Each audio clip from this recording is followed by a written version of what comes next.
Trimble Business Center, what's new? So we talk a lot about the hardware. So now what software do we have in the portfolio to process all of this data and to produce a meaningful and useful information for our project. So here, I'm not going through all the things that you can do in TBC. There's a lot, but I'll just go through with some of the new functionality and enhanced functionality that's been introduced in the latest version of 5.90. So for those of you that are new, so basically TBC can do a lot of field data from Trimble or non-Trimble hardware. It can do adjustments and GOGO. It has a CAD and drafting capability, volumes and surfaces, fantastic software to generate that roading in design, so you can create your own road, put it into the site to be staked out, tunneling, as Arno already mentioned, mobile mapping. Ronald also explained, and the picture here is the tunnel in Cape Town, and of course, photogrammetry. So these are just a few of the things that you can do with TBC, and there's a lot more. And again, we can do in-depth training or presentation of this. Just get in touch with our guys, Optron and Trimble guys. So what's new? So in the mobile mapping, highly requested is to be able to do a batch processing. So as you can appreciate, the mobile mapping data is huge. So why not process that data or create a batch that will process that data overnight, go home, and then the next morning when you come back to work, all of the data is already processed. You have scan already extracted, the scan is already colorized and classified. So it's a really good update to have. So if you have a mobile mapping data, please you can try this, and you'll be amazed. Also, we've done a lot of deep learning point cloud classification here. So here, as you can see, now we can get all of this, or we can classify all of this data, the steps, the pole, the signs, divider, vegetation, high and low, vehicles, people, and stuff like that, and we can all put them into separate buckets. So really good for mobile mapping data as well as terrestrial scanners.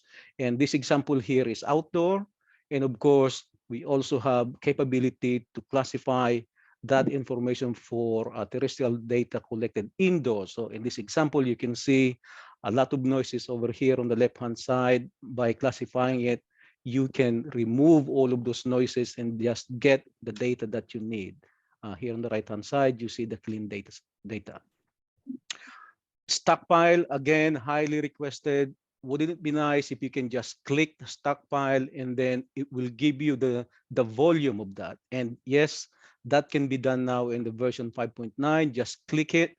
Just click the stockpile from the point cloud. It will generate the base. It will generate the stockpile itself. It will give you the volume. And again, as much stockpile you have, it will create a list and all those details about the stockpile. Really neat functionality. Drones. Some of you were asking about UAVs. So here we are. Almost any drones available in the market.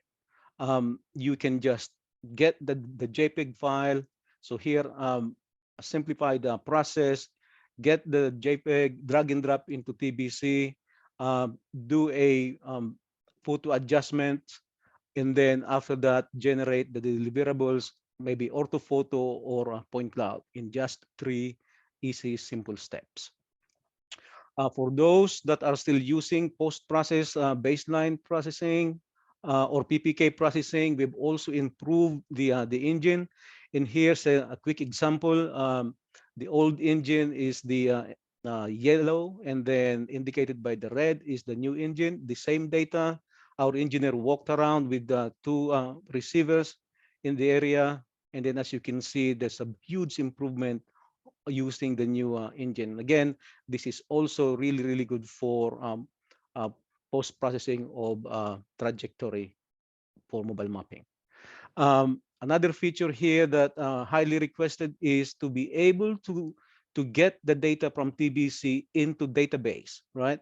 So or SQL database. So here in this example, we're now capable of exporting the data directly from TBC to Postgres, and then from the Postgres database, you can then access it to almost any software that can connect to a database environment.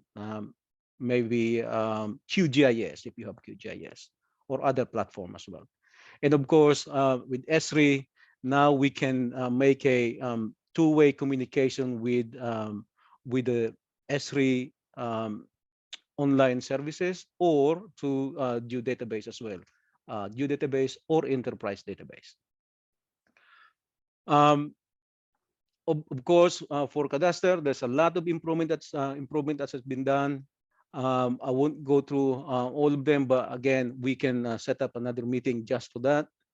And for the sake of time, I think I'm already over, but basically here I've just created the quick snapshot of what the TBC can do. Again, because we're going to share this presentation anyway, you'd be able to see all of this data that I have compiled for you. So be it from creating orthophotos from point cloud, the capability of TBC to export the line works and points directly to Civil 3D, synchronizing to geodatabase, extracting points, grounds from point cloud, trees, and all these pylons, um, creating base map from images, and so on and so forth. So all of this is available.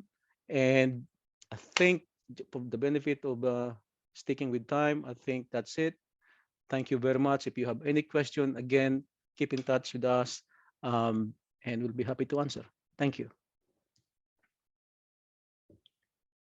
Yeah, Nike? thanks, Dennis. I just wanted to put together this slide and show the contact details of our Optron representatives over here on this call. So if you have any questions or need to reach out to get more details on the solutions, please take a snap of this slide. You have the email address over here. Please reach out to all those guys. I see a lot of questions on the chat, and also I appreciate all the comments that you have. Thank you very much for joining. On behalf of Trimble entire team, I would like to thank the participants here who have joined, those who have made up to the end. I think we definitely would provide the participation certificate for all of those guys. And then thank you very much. This is not the end of the virtual academy. This is the first one. Again, it was very brief on each solutions. We will continue to go in deep dive of each solutions. Again, thank you on behalf of Trimble. And thank you on behalf of Middle East and Africa team.